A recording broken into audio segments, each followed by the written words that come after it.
you so much, Your Excellency. As you've seen, His Excellency is always thinking about these issues, and I think you've challenged us a little bit around the cost of democracy.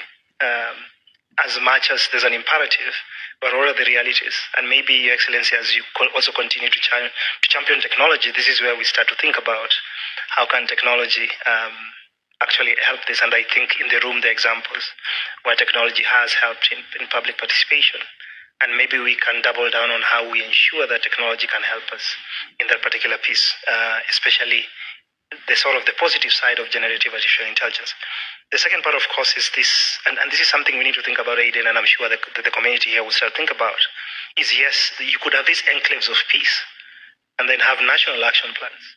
But then you have the reality that you may have conflicts that are out of your borders, but also impact your country. And therefore, you must, as a country itself, be agile enough to be able to respond to the neighbors, because this is who we are as the African community, and this is the uniqueness, I think, of Your Excellency, of who you see in this room. So I think, Your Excellency, we will take your 2 points as part of our conversation.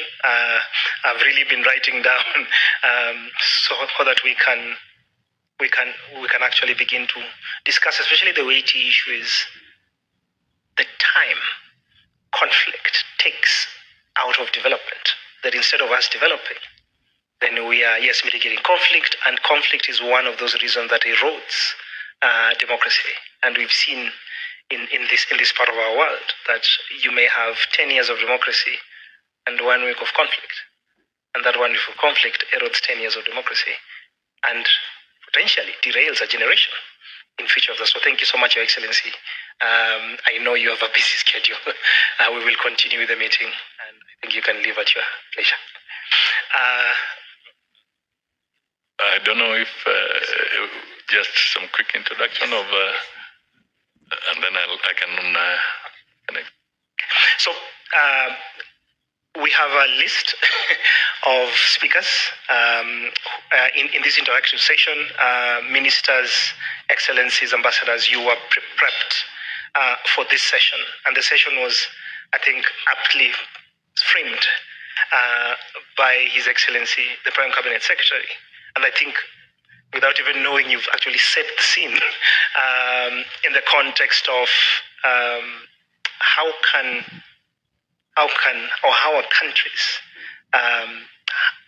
experiencing open government in their own way? What approaches are they having in terms of raising, for example, high-level political engagement? And you've mentioned in this particular context that heads of state have been sitting and really engaged in assuring democracy and peace and security. But also the other part that I think you raised around the cost of democracy, I think also speaks to resiliency of democracy, because then how do you have resiliency when the cost is high? And so I think part of the second question that the excellencies had been sort of briefed is how do we strengthen OGP resiliency? And then the third part is that how do we encourage ambitious commitments? Because the commitments we have, yes, are there, but you realize the challenge, and you mentioned kind of some of these challenges. The challenges are increasingly becoming bigger and greater. So it